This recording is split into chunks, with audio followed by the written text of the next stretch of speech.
Well, a very good morning, everyone. I hope that you are doing well, and welcome to our tutorial class. We'll treat it as a tutorial in a lab class together. So, what we had done earlier this week was basically on right underneath week 4. We had gone around discussing the lecture notes. It was quite a lengthy lecture, okay, and then after the lecture you had to go and attempt your lecture 4 online quiz. I hope that you are keeping up with attempting all the quizzes. Moreover, you had tutorial questions which you were supposed to answer in the tutorial submission forum. Now here's the thing, I did get some students asking me about it, if it's compulsory to actually submit answers on the tutorial discussion forum. Not really. It's not really compulsory. You're not given any marks for it. But if you are entering those answers in the tutorial submission forum later onwards, it will become very, very easy and handy for you to do your revision.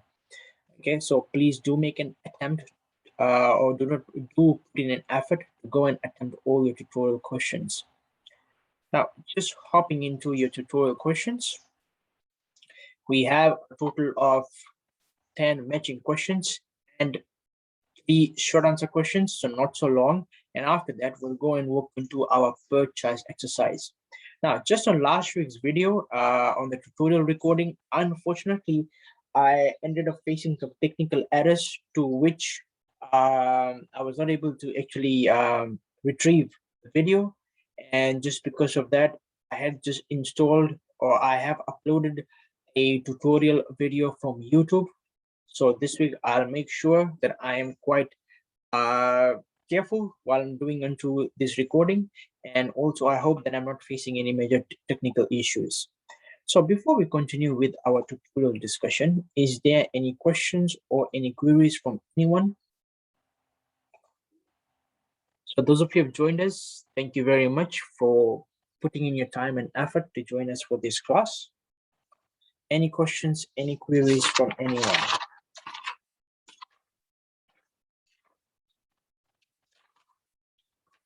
No questions, no queries. So I'm guessing all of you are doing pretty well. Okay, so thank you. Now, what we'll do is, without wasting any time, we'll go and start discussing our tutorial questions. So I hope that you are with me, and I hope that you are able to see the tutorial questions on the screens in front of you.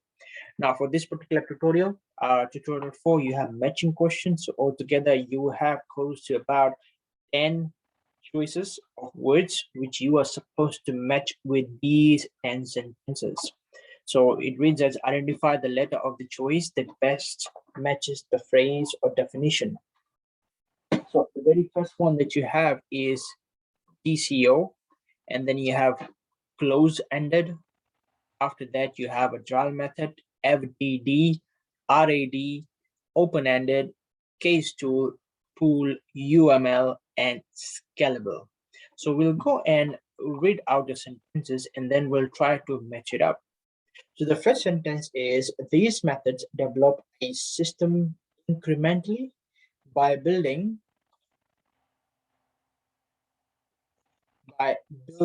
a series of prototypes and constantly adjusting them to the user.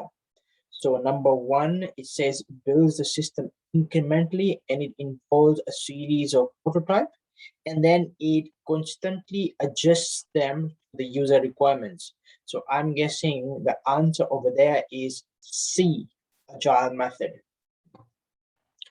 Question number 2. One of its risks is that a system might work well in the short term, but the corporate and the long-term objectives of the system might not be met. So what you're looking at is basically you're looking at a type of a methodology in creating a project or creating an information system which is well suited for short-term periods, but not in terms of strategic goals. So number 2, the correct answer is E, RAD, rapid application development. Thank you, Shannon, for your answers. Okay, question number 3. In BPMN, terminology, the overall diagram. So when you look at BPMN, business process modeling, okay, so in that modeling notation, that's BPMN. So the diagram that is involved is what? 3. The correct answer is H, tool. Okay, tool is the correct answer. 3 is H. Number 4, creating one of these is similar to drawing an organization chart. So when you are creating one of these, you are creating a organizational chart. The correct answer is D, FDD. Question number 5, provides various graphical tools such as use case diagrams and sequence diagram. Question number 5, the correct answer is I, Unified Modeling Languages, or UML. Question number 6, this type of system offers a better return on investment because it will have a longer useful life. So when you're talking about information system, we should give you a useful life and it's a better return on investment. So question number 6 that best matches is J, scalable. Question number 7, in determining this, one problem is that cost estimates tend to understate costs such as user support and downtime productivity losses. Question number 7, the correct answer is total cost of ownership, A, TCO. Number 9, kinds of questions that are useful when a system analyst wants to understand a larger process or draw out the interviewee's opinion, attitudes, or suggestions. So question number 8, the correct answer is F, open-ended questions. Question number 9, system analysts use this kind of question when they want that is more specific or to verify facts. Question number 9, the correct answer is B, close-ended questions. So open-ended questions is whereby the person who is answering the question, they might answer it anyhow, without any rules, without any options. Close-ended is more like multiple choices. You are giving them options to actually go and answer from those set of options. Question number 10, if one of these is available, analysts can use it to develop models and enter documentation from the JAG session. Question number 10, the correct answer is G, case tools. Now to repeat the answers, question number 1, the correct answer is C. Question number 2 is E. Number 3 is H. Number 4 is D. Question number 5 is I. Question number 6 is J. Question number 7 is A. Question number 8 is F. Question number 9 is B. And question number 10 is G. So those are the correct answers for the multiple choice options. Sorry, the matching options. Now moving on, let's go and answer our 3 short answer questions. Now I will dictate and you'll have to write this. Okay, it's question number 1 reads as, if you describe the 4 phases of the RAD model. So the long form for RAD is rapid application development. So there are basically 4 phases. So phase 1 is requirements planning. Phase 2 is user design. Phase 3 is construction, and phase 4 is cut over. So let's go and write about all these phases. So first one, requirements planning. Requirements planning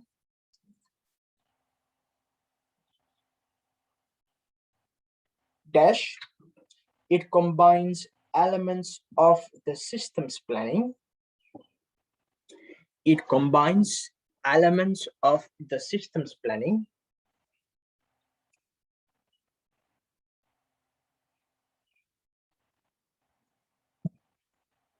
combines elements of the system planning and systems analysis phase and systems analysis phase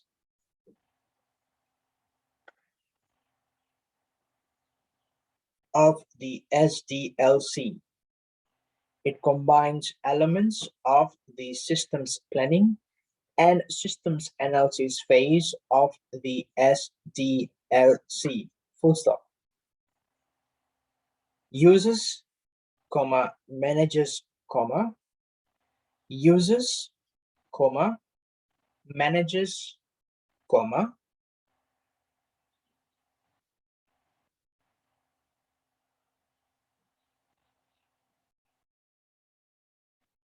and IT staff members discuss, and IT staff members discuss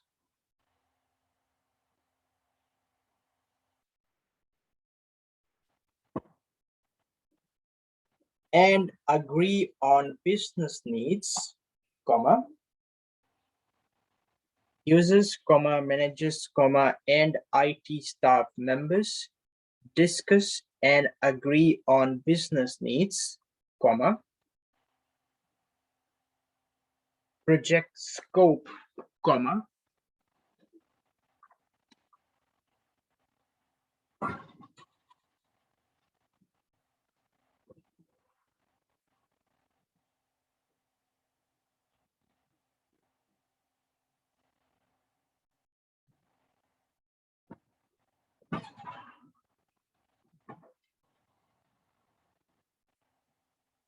constraints,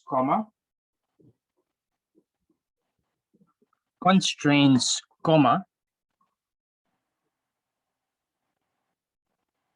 and system requirements, full stop.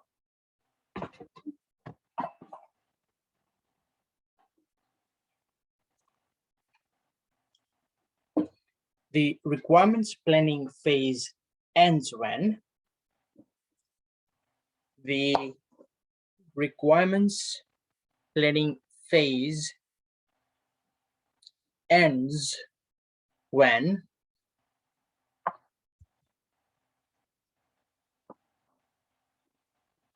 the team agrees on the key issues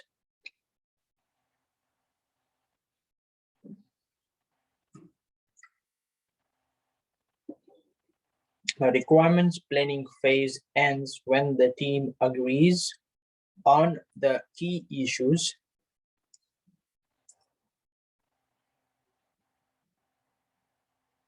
and obtains management authorization and obtains management authorization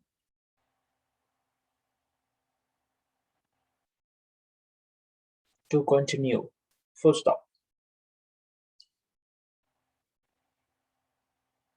The requirements planning phase ends when the team agrees on the key issues and obtains management authorization to continue, full stop. The second phase is user design.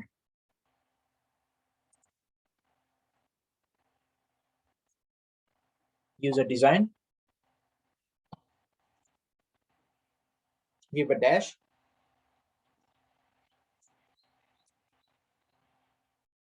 During this phase,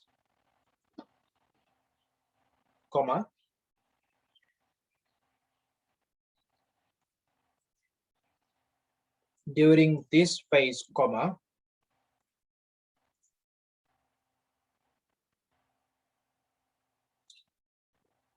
users interact with systems analysis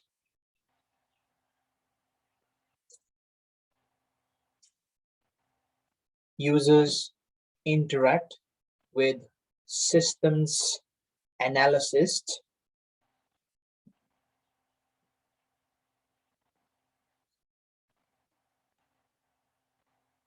and develop models and prototypes and develop models and prototypes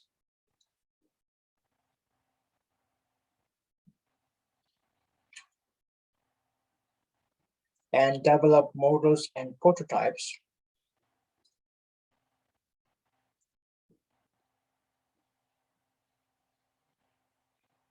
that represent all system processes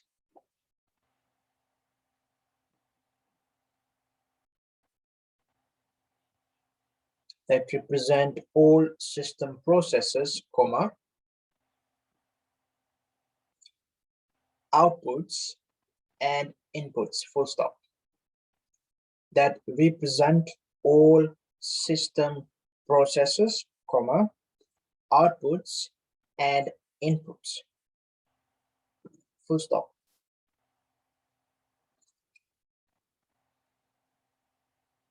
The red group, the red, capital A, capital R, capital A, capital D, the red group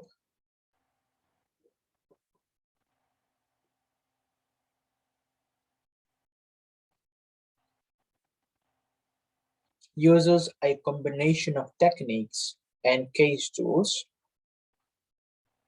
uses a combination of techniques and case tools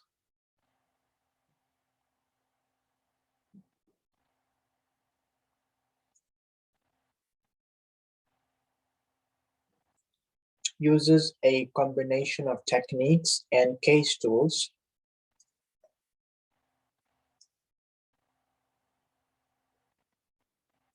to translate user needs into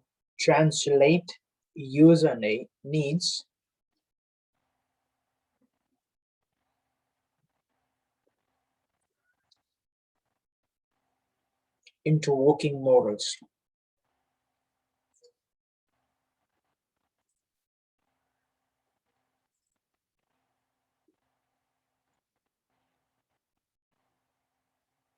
To translate user needs into working models, full stop. Just write down one more sentence. User design in red, user design in red is an iterative process. User design in red is a iterative, I-T-E-R-A-T-I-V-E,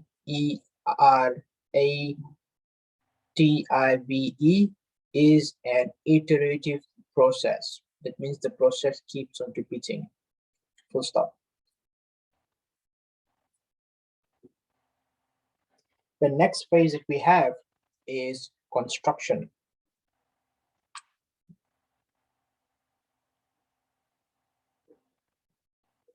Construction, give a dash.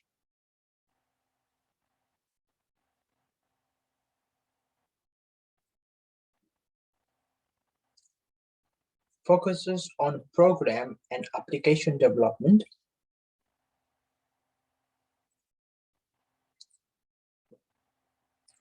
Focuses on program and application development.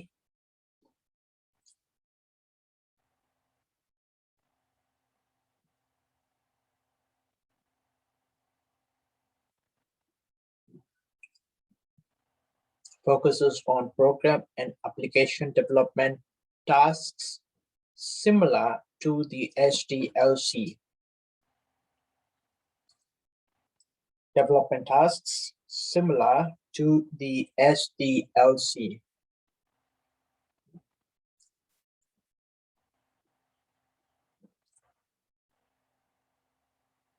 Full stop. In red, comma, however, in red, capital R, capital A, capital D, in red, comma, however,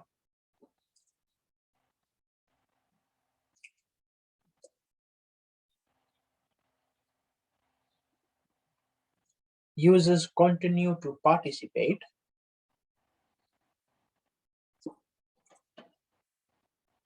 Users continue to participate and still can suggest changes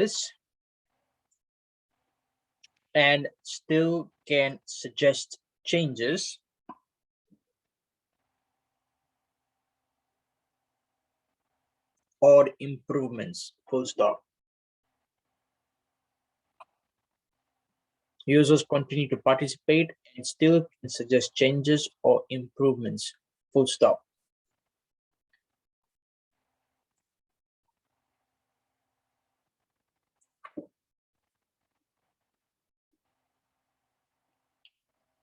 The next phase is cutover.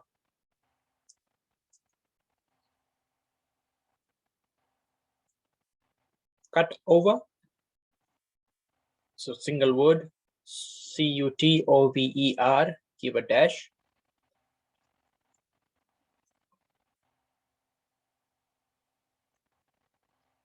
It resembles to the SDLC's implementation phase. It resembles to the SDLC's implementation phase.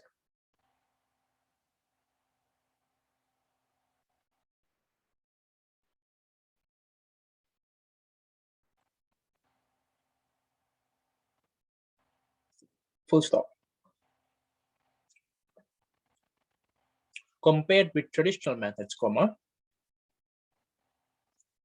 compared with traditional methods, comma,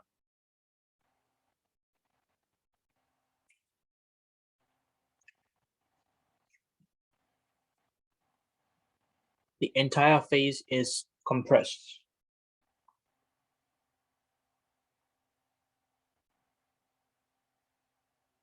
The entire phase is compressed. Full stop. As a result, comma,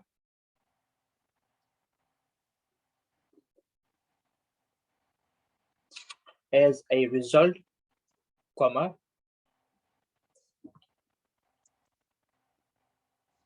the new system is built,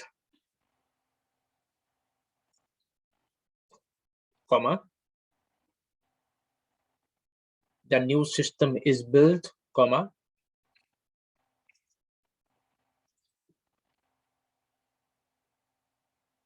delivered, comma,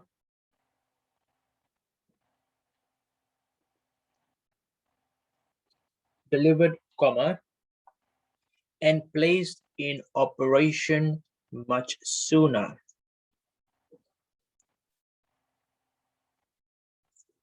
And placed in operation much sooner. Full stop.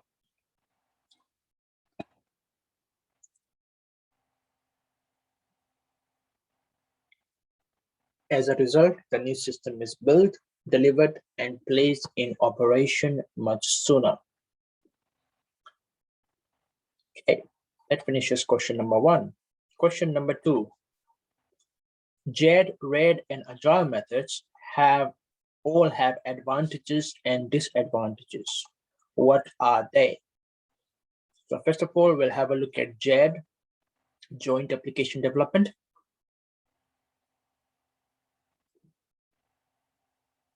So we'll look at the advantage of JED first. First one, JED advantage allows key users to participate effectively. Allows key users to participate effectively.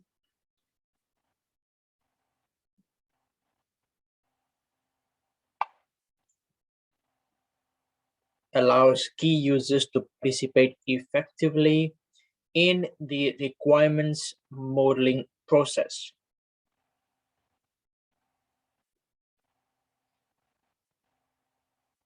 In the requirements modeling process. Full stop. When users participate in the development process, when users participate in the development process, comma,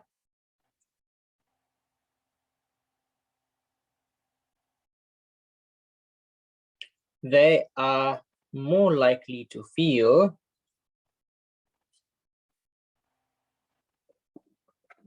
they are more likely to feel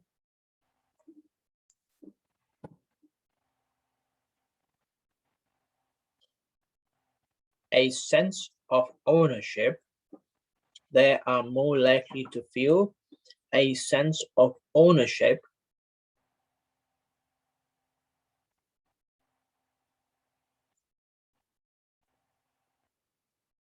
and support the new system.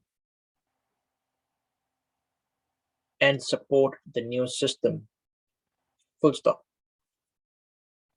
In other words, what it simply means is that since it allows users to actively participate in the development process, so the users, they feel that, okay, so since we are participating in it, we are giving our input, it's just like we have a sense of ownership towards it, and they will more likely support the development of a new system.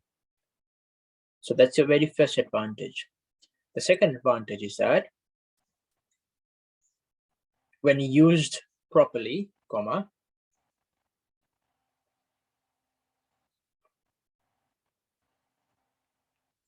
when used properly,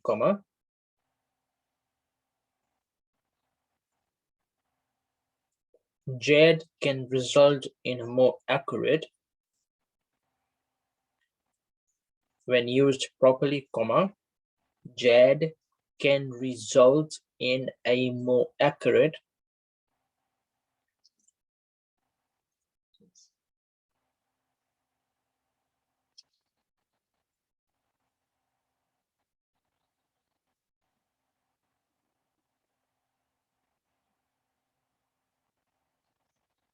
statement of system requirements. JAD can result in a more accurate statement of system requirements,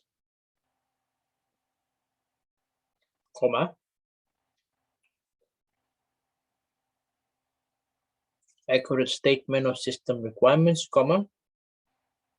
a better understanding of common goals, system requirements, a better understanding of common goals,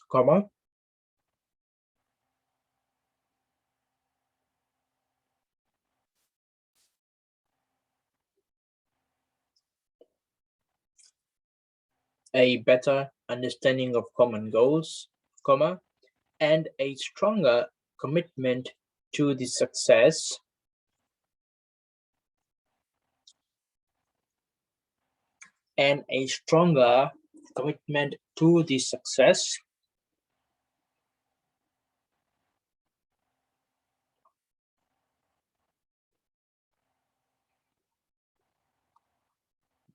of the new system.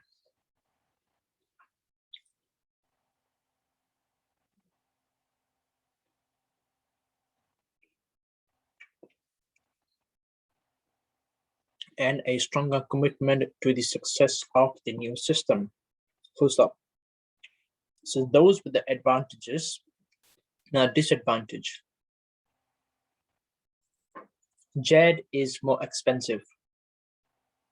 Disadvantage, first one, JAD is more expensive.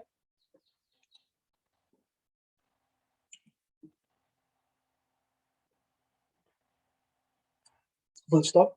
Second disadvantage, it can become cumbersome.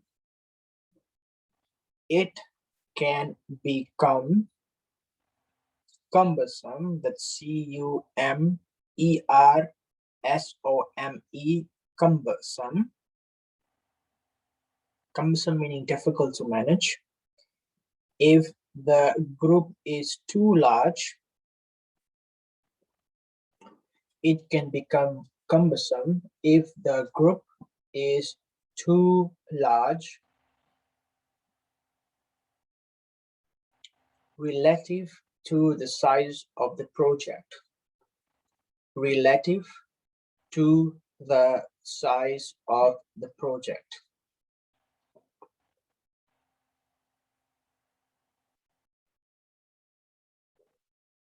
In other words, if the group of users is too large, in the development phase, what happens, it becomes very difficult to manage people. Remember, when you are managing people, it's not easy to manage people. Moving on, let's look into RAD. RAD, Rapid Application Development. We'll look at the advantages.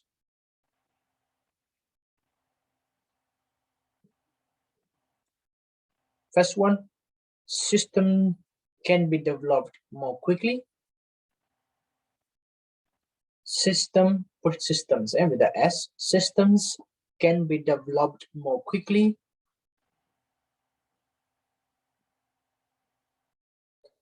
Systems can be developed more quickly with significant cost savings.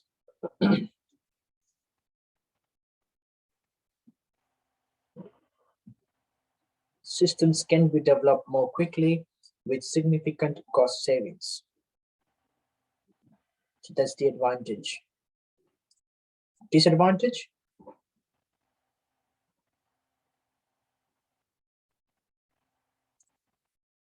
RAD stresses the mechanics of the system. RAD, capital R, capital A, capital D. RAD stresses the mechanics, MECHANICS. RAD stresses the mechanics of the system itself.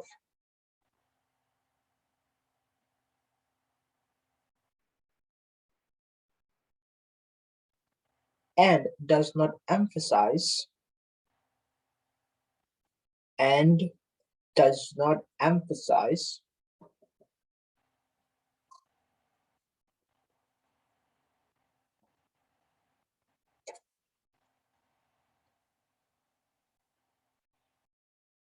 the company's strategic business needs, and does not emphasize the company's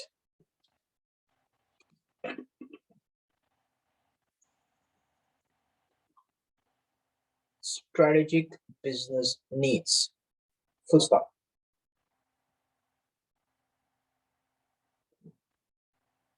Second disadvantage, the system might work well in short terms.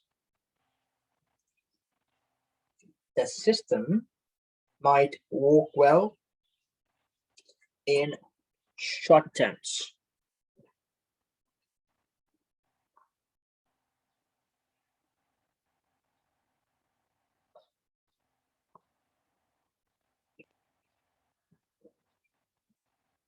Full stop. Another disadvantage, accelerated time cycle. Accelerated, ACCELERATED. Accelerate means to speed up. Accelerated time cycle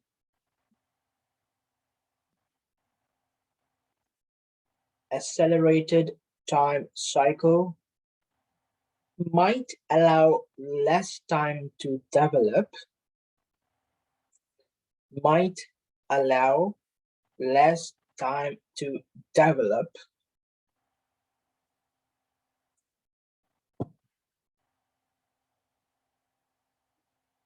Quality, consistency. Develop quality, consistency.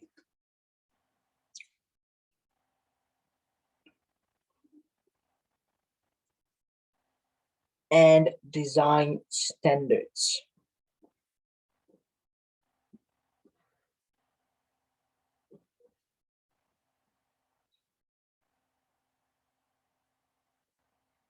Develop quality, consistency, and design standards. Full stop.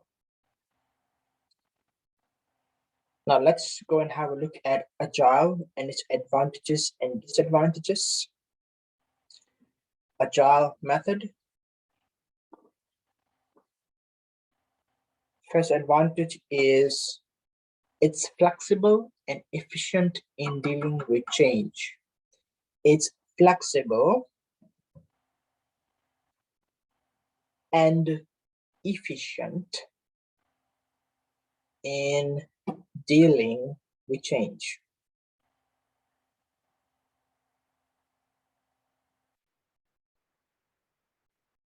Full stop. Second advantage, encourages team interaction, encourages team interaction,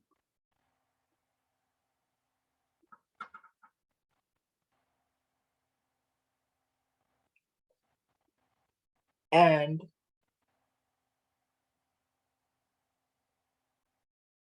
reflect a set of community and reflect a set of community and reflect a set of community-based values.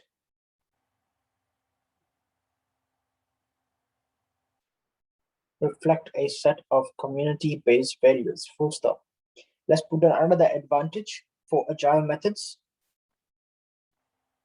Deliverables, D-E-L-I-V-E-R-A-B-L-E-S, deliverables constantly validate, deliverables constantly validate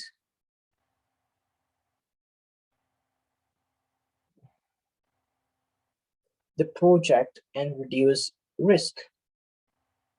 Deliverables constantly validate the project and reduce risks. Full stop. Disadvantages.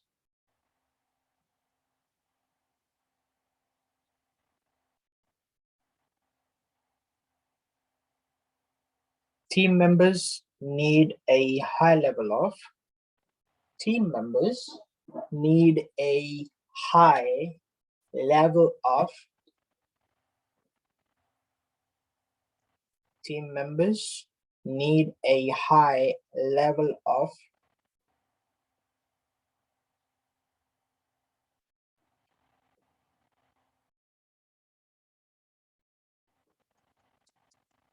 technical and interpersonal skills. Team members need a high level of technical and interpersonal skills.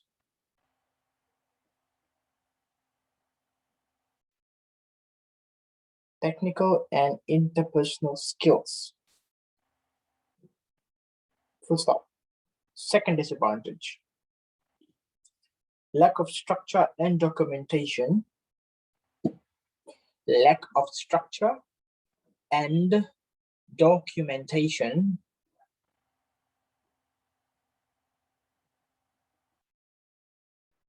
Lack of structure and documentation can introduce risk factors. Lack of structure and documentation can introduce risk factors. Full stop.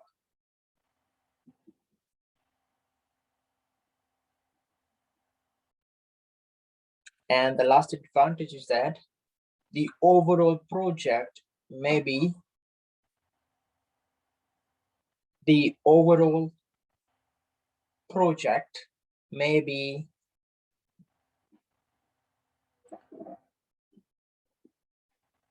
subject to significant change, may be subject to significant change,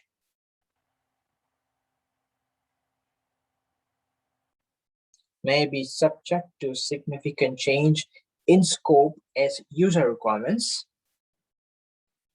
in scope as user requirements,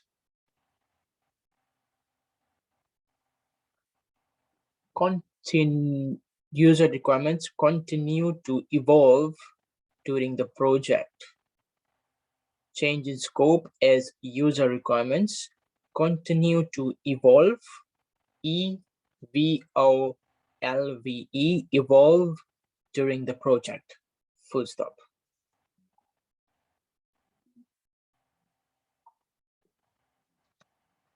Okay, question number 3. What are the issues to consider as you compile your checklist to specific tasks you want to observe and questions you want to ask during an observation of current operating procedures? So what the question is asking is that what may be some of the issues that you may face when you want to carry out an observation of current operating procedures within an organization. So what you will do is you'll make a checklist. So what are some issues you are facing? Okay, you'll have to list them down. 1, there are close to about 4 or 5. We'll go over them one by one.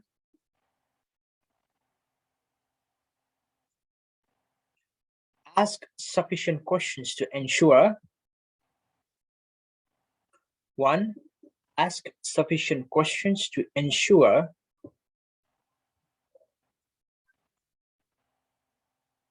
ask sufficient questions to ensure that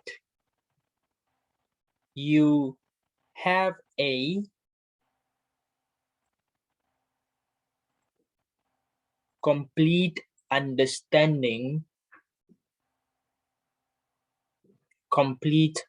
understanding of the present system operation. Ask sufficient questions to ensure that you have a complete understanding of the present system operation. Full stop. A primary goal is to identify. A primary goal is to identify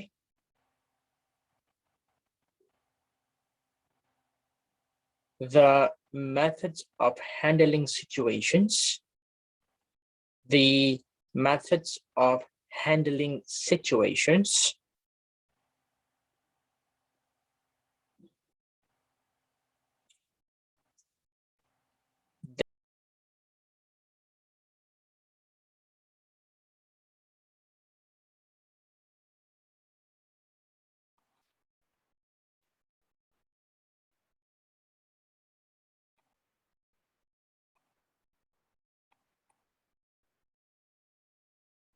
primary goal is to identify the methods of handling situations that are not covered by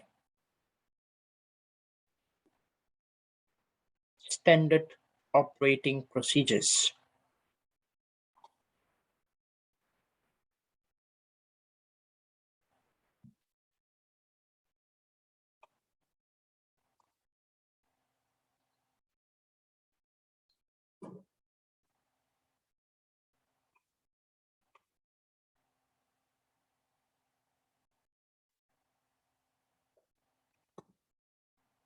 Full stop. Okay, I think we were facing some problems with Zoom. We disconnected and connected. So I will just repeat the answer for question number 3. The first part is ask sufficient questions to ensure that you have a complete understanding of the present system operation. A primary goal is to identify the methods of handling situations that are not covered by standard operating procedures. So what it simply means is that when you are asking questions, you need to ensure to include those kind of questions that generally you are not able to get a lot of information just by observing them. Okay, so that's number 1. The next thing that you need to do is continue writing. Observe all the steps in a transaction. Observe all the steps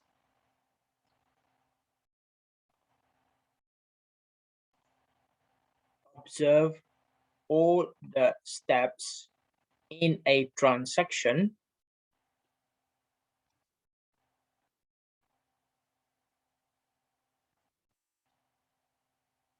Observe all the steps in a transaction and note the documents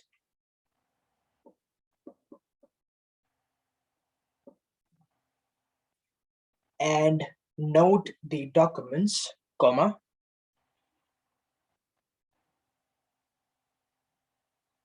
inputs, comma, outputs, comma,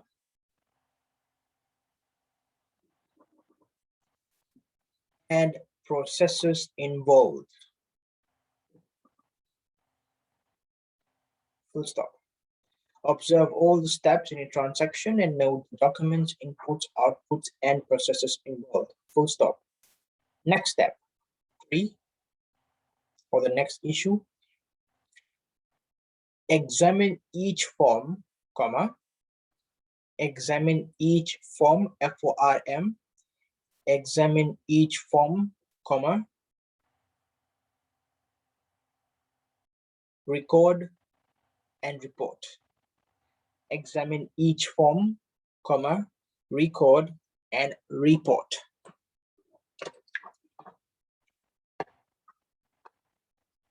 Full stop. Determine the purpose of each item.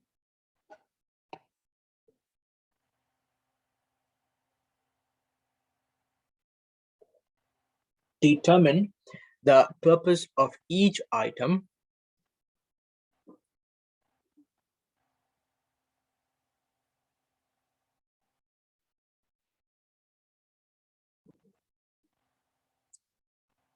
Of information serves. Of information it serves. Pardon me.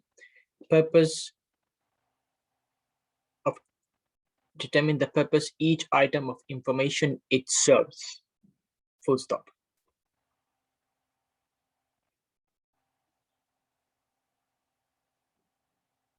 Next issue.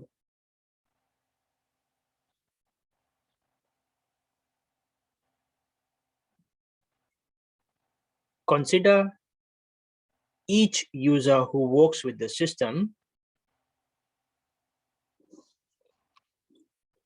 Consider each user who works with the system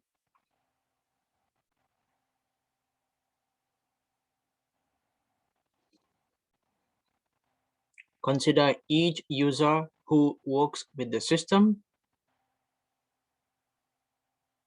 and ask relevant questions. Consider each user who works with the system and ask relevant questions.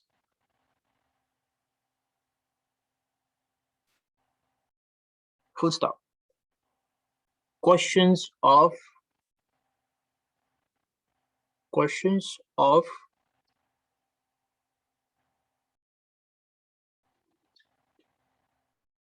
what, comma, why, comma,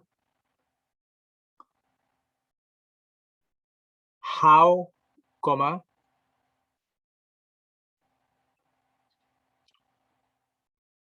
who, comma, where, and when. Full stop.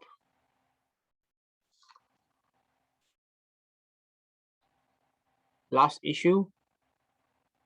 Talk to the people who receive current reports. Talk to the people who receive current reports.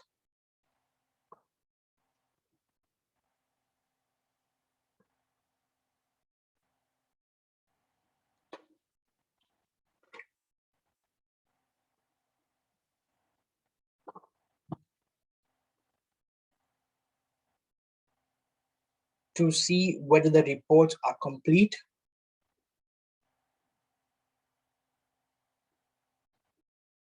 To see whether the reports are complete.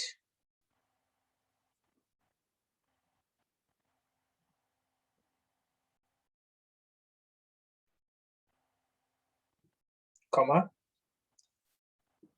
timely, comma, accurate, timely, comma, accurate,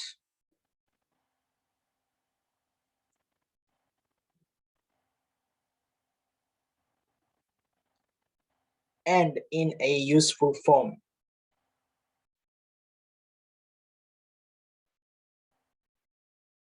And in a useful form.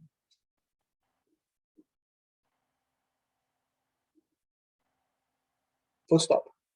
Ask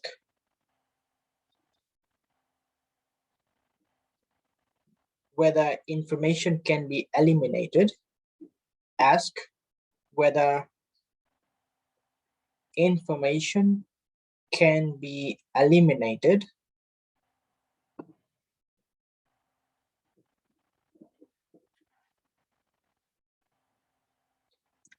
Or improved.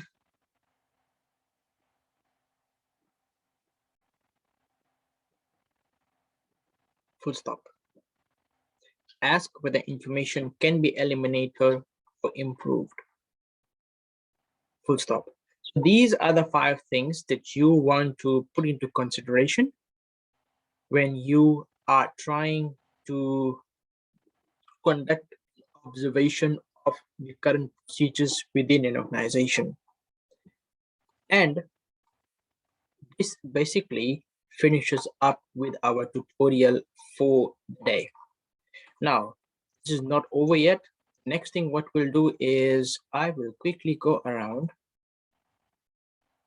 and open up Moodle. From Moodle, I will suggest you to do the same.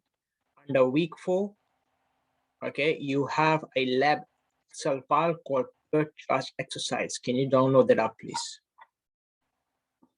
PERT chart exercise. Can you download it up? And we'll work on it.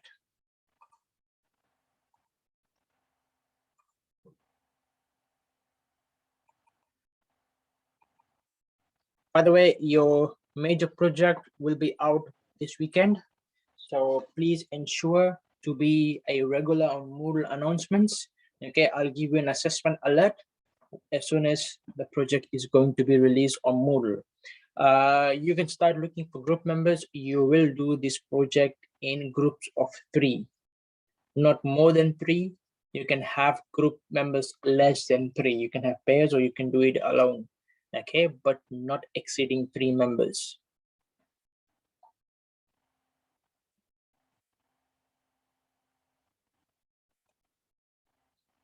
Okay, so all of you with me? Now, we have a PERT chart. Now, last week we did go over our labs on PERT chart. So the main purpose of having a PERT chart is so that you can determine a critical path. So there are a few things you need to do first before you come up with a critical path. First of all, you have to create a work breakdown structure tree. Now, this is your work breakdown structure. So you have to convert this entire structure into a tree. And then you will create a PERT chart from which you will be able to find the critical path. Now, using the critical path, you would be able to analyze, and then you will be able to find the total duration of the project and make all sorts of necessary conclusions. All right, so are you with me? Are you able to see the screen in front of you? So what I'll do is exercise 1, I will do it together with you in class. Exercise 2, you will have to do it on your own, and then we'll mark it up in next week's class, or I will just provide you with the simple answer. Okay, so let's move on with it. Now, first of all, you have to create a work breakdown structure tree. Now, to do that, you have to look at your activity list, and also you have to look at your predecessors. You do not need to worry about your durations at the moment. So you have activity 1. Okay, so since it is a very fast activity, you will most likely will not have any predecessors. Look at activity B. Now, activity B also do not have any predecessors. So what I will do is I will type down activity B here.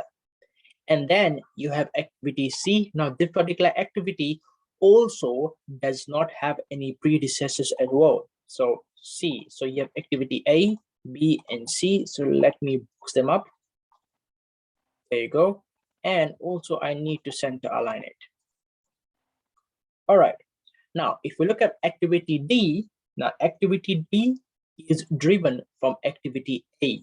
So that means the predecessor for activity D is A. So I will write down D over here, okay, and box it up, center align, and then I will put a arrow as a symbol. So arrow, it points from here to here. That's activity D. After that, you have activity E. Now, activity E has a predecessor, which is B. So what I will do is I'll just copy the entire thing and paste it here. And I'll put that as activity E. Activity E. And the arrow, just copy and paste it down here. All right. So activity B is a predecessor for activity E. Next up, I have activity F. Notice that activity F also has a predecessor, and the predecessor is activity B again. So activity F, copy the entire thing, paste it here, just label this as F, and the arrow pointed towards B. There you go. Next up is activity G. By the way, this needs to be in uppercase. Activity G has a predecessor, and the predecessor is activity C.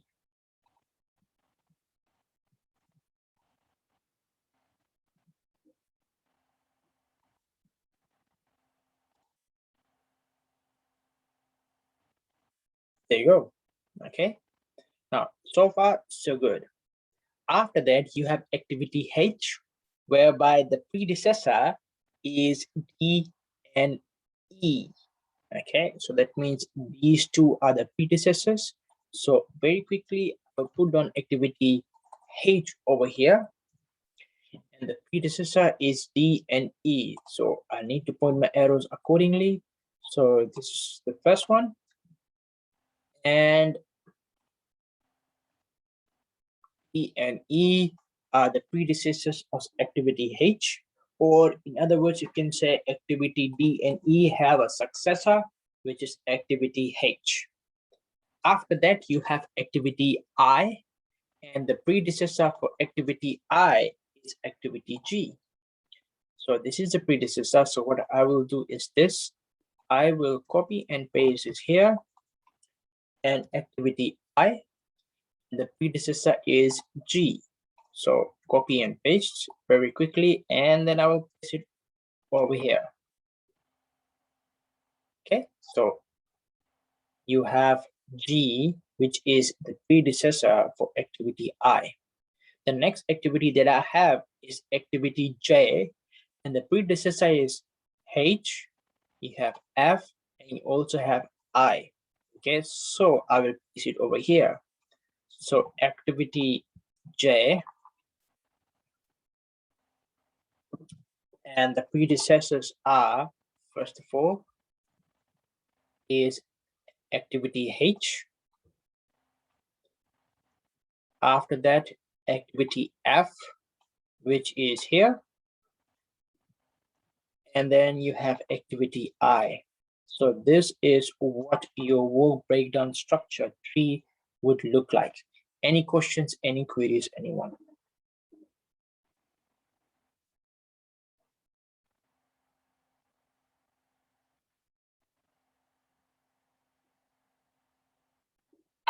No questions, no queries? Okay, thank you. So let's move on. Next thing is we need to go and find the critical path. And the only way in which you can find the critical path is by actually creating the PERT chart. Now, before we do that, now we have to create our PERT chart in the very same structure as we had this. So what I will do is I will pull this all up. Oh, pardon me. I will try to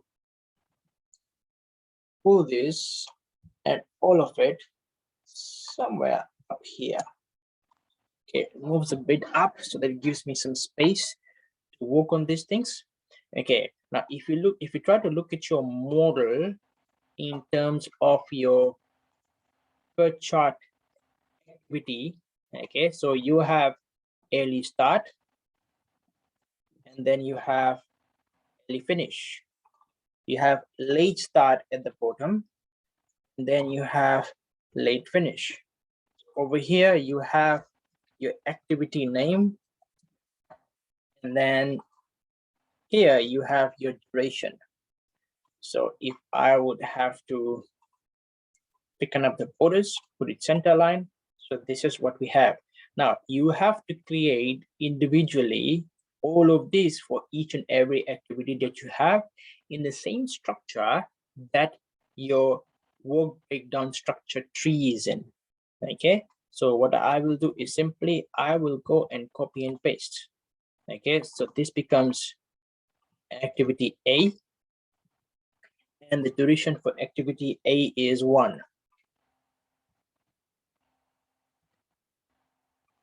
Next up, you have activity B.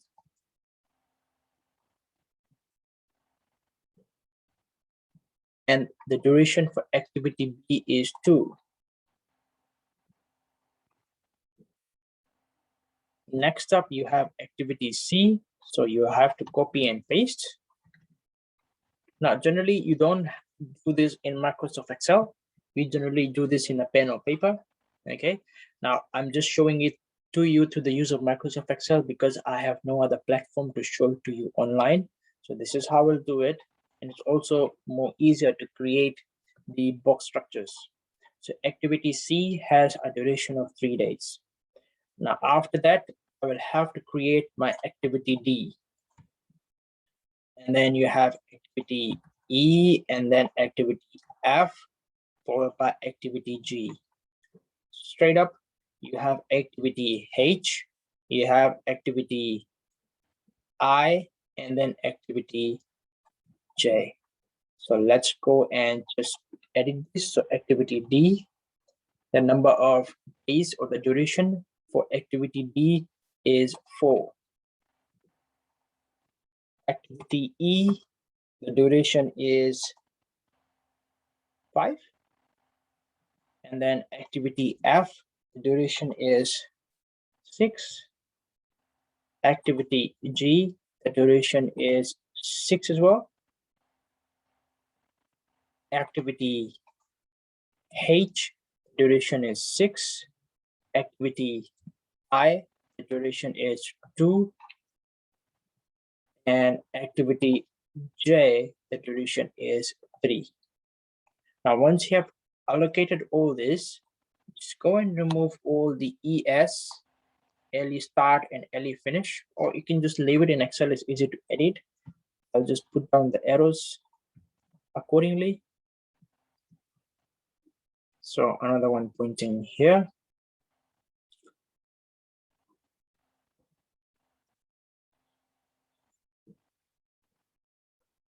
Okay, and then another arrow pointing from C to activity G. Another arrow pointing from activity D to activity H.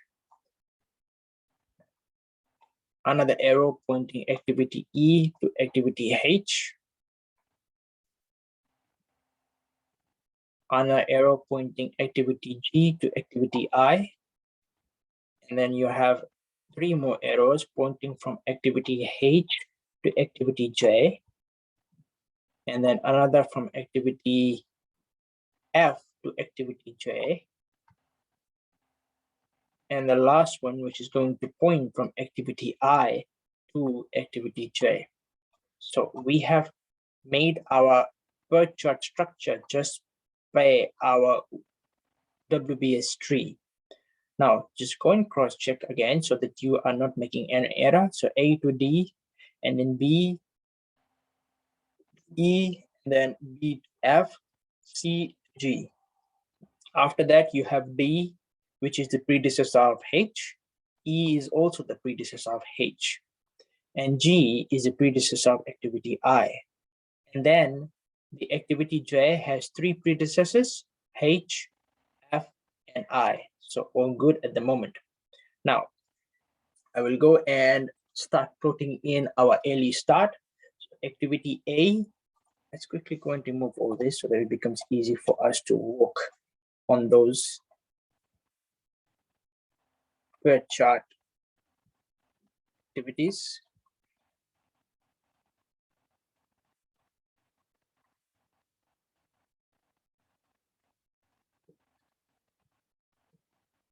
All right, now next up.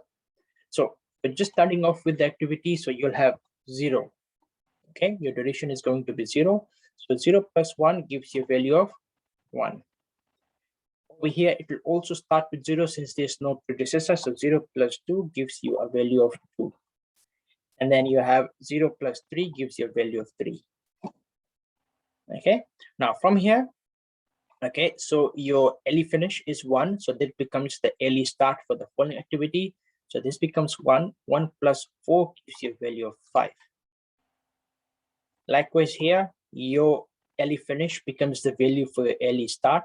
So 2 plus 5 gives you a value of 7. By the way, early finish is early start plus duration. Same thing here, is this is supposed to be 2. 2 plus 5 gives you a value of 7. F was 5 or 6? F was 6, right?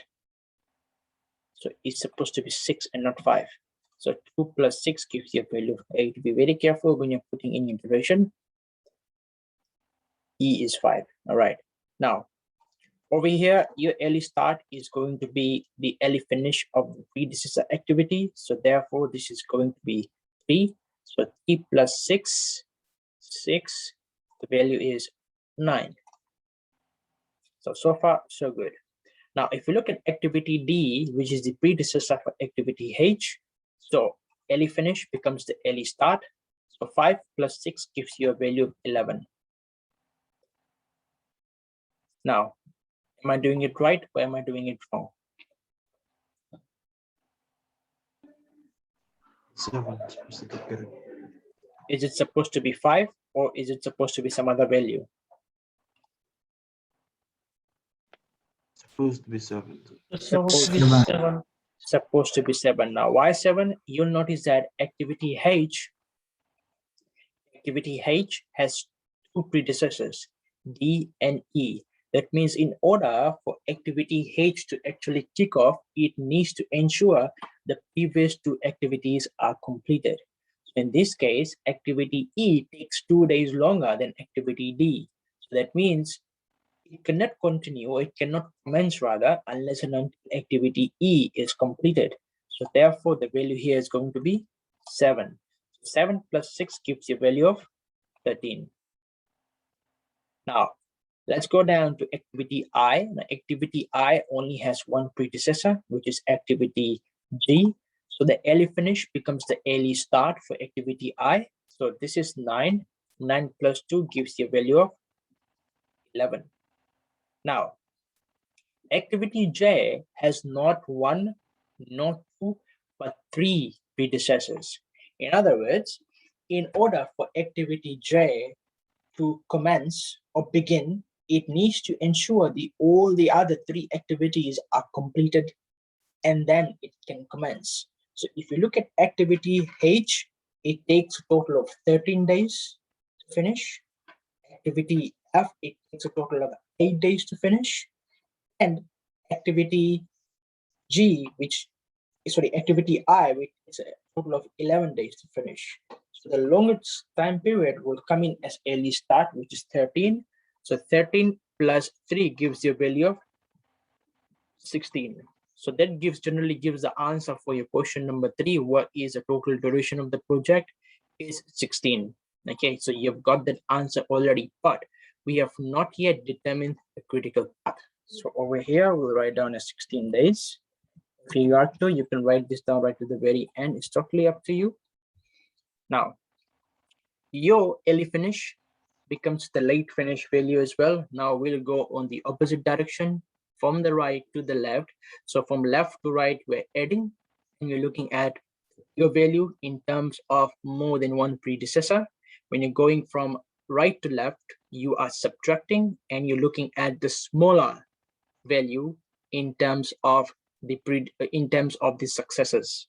Okay, so 13 minus 3 gives you value of, sorry, not 13, this is 16, pardon me for that. 16 minus 3 gives you a value of 13. Now your late start becomes your late finish of the previous activities. So over here, this is going to be 13. Likewise, over here, it's going to be 13 as well. So 13 minus 6 gives you a value of 7. 13 minus 2 gives you a value of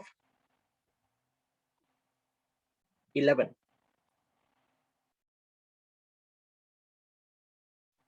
From here, let's go and consider this. Okay, so your late start becomes late finish. So the value that you have is 7. Over here, you also have a value of 7. So 7 minus 4 gives you a value of 3. 7 minus 5 gives you a value of 2. Now over here, your late start also becomes early finish since this is the success activity. So this is 13. So 13 minus 6 gives you a value of 7. And your late start in here is 11. So becomes the late finish of the previous activity.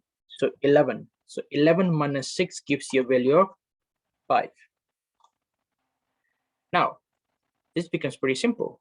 So 5 comes in as your late finish. So 5 minus 3 gives you a value of 2. Over here, you have 2 success activities. So whichever takes the shortest time, you pull that one first. So this becomes 2. So 2 minus 2 gives you a value of 0. Over here is 3. So 3 minus 1 gives you a value of what? 2. All right. So this is your chart. Now from here, you will actually go and determine what is your critical path. Now the way to determine the critical path is to ensure that your float value is, your total float value is 0. So total float is when your all the starts plus the finish should give you a value of 0.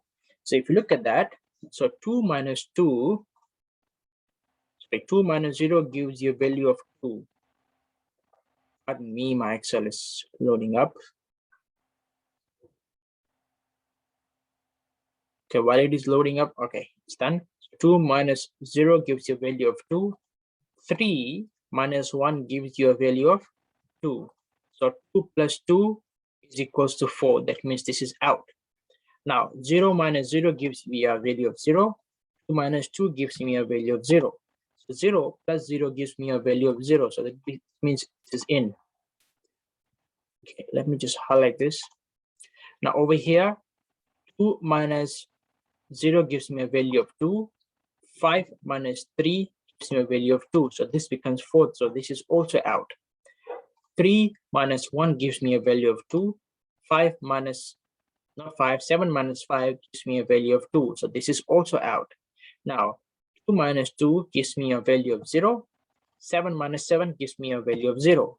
So 0 plus 0 gives me a value of 0. That means this can be also determined as one of your critical paths. Now over here, 7 minus 2 gives me a value of 5. 13 minus 8 gives me a value of 5. So 5 plus 5 gives me a value of 10. Total float needs to be 0. So this is also out. Next up is you have 5 minus 3 gives me a value of 2. 11 minus 9 gives me a value of 2 as well. 2 plus 2 gives me a value of 4. So this is also out. Next up, 7 minus 7 gives me a value of 0. 13 minus 13 gives me a value of 0. So 0 plus 0 gives me a total float of 0. So this becomes my critical activity as well. 9 minus 11 gives me a value of 2. Sorry, 11 minus 9, pardon me. 11 minus 9 gives me a value of 2. 13 minus 11 gives me a value of 2. 2 plus 2 is equals to 4. So this activity is also out. Last one, 13 minus 13 gives me a value of 0. 16 minus 16 gives me a value of 0. So this can be determined as an activity which can be part of critical path. So therefore, your critical path would be activity B, activity E, activity H, and activity J. So I have to ensure all these are bordered up, centered, and that they have a arrow associated with it.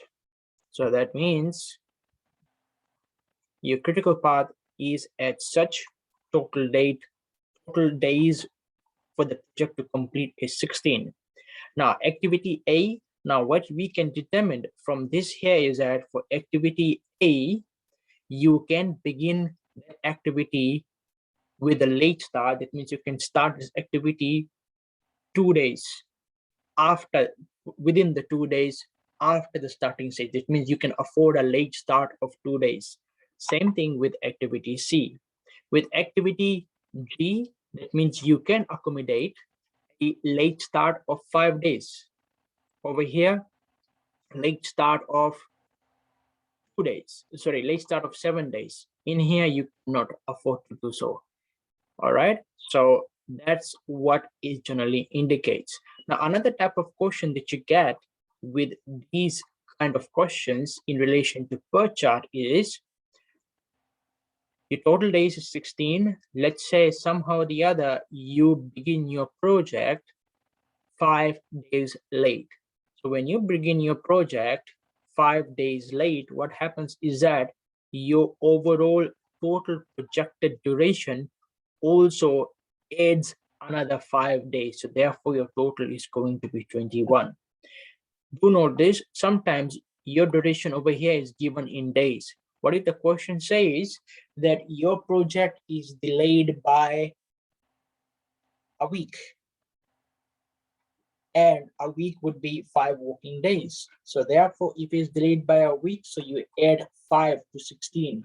If it says delayed by a week, it doesn't say 5 working days or non-working days, so you have to just add it by 7 days. Remember, if it doesn't say that a working week is 5 days, just add by 7 days, because we know there's 7 days in a week. If it says delayed by a week and 5 working days, so add by 5. All right, so that's what you will generally do. Now that finishes up your PET chart exercise 1. Exercise 2, okay, now what I want you to do is exercise 2. I would like you to go and attempt it yourself. Okay, give it a try. Come next week, we'll mark it up. Or if we do not get enough time to mark it up next week, what I think I will do is I will put down the simple answers and put it in the announcement section, or probably put in the week 4 section of the module show. But I want you to give it a try yourself so that you know where you are making errors, and also for you to know that whether you know the concept fully well or not. Is it all right, everyone? Yeah. Yes. Okay. Thank you. So this is where we'll knock off the class for today. So thank you very much for coming in, putting in your time and effort for your tutorials, and also for your lab class. What you'll notice is that these per chart elements, they are very simple. At the same time, I generally find them challenging and interesting. So please do learn this concept very well. By the way, in your mid-semester exam, I am testing you on per charts. So do know how it works, and what all things are included in a per chart. All right, everyone. By the way, I'm already preparing your mid-semester exam. I'm halfway done. 20 multiple choice questions, 20 marks of short answer questions, 10 marks of per chart questions, or true or false. So either of that. But your per charts are also tested in your multiple choice questions likewise. So please ensure you know the concepts very, very well. All right, let's take a minute or two for any questions or queries. If you have any questions, any queries, feel free to throw in your questions. Otherwise, this is all that I have for this week. Any questions, any queries, anyone? No questions? Okay. If no questions, no. Yes. So I have one question. For the exams and short test, it will be like the same as last semester, like separate sections, different. Okay. For your mid-semester exam, you will not have segment 1, segment 2, segment 3. Is that what you're asking? Segment 1, segment 1? Yes. No, you won't have your segments in your. Actually, you know what? I can put it up in segments as well, or I can put it without segments. But your overall mid-semester exam will be for 1.5 hours only. It's tested out of 50 marks, 1.5 hours. So you will be given 1.5 hours to attempt it. Now, either to put it up in segments or not, that is something I'm yet to think of or yet to decide. I will let you know by next week, definitely. So once I have the questions prepared, so once I'll have the mid-semester exam prepared 1 or 2 weeks earlier before it is tested, so that I'm able to revise well with you all. So I'll let you know by next week. So Shannon, give me some time, let's say by next week, and definitely I'll give you a proper feedback. Okay, is that fine? Yes, sir. Okay, thank you. Any other questions, any other queries?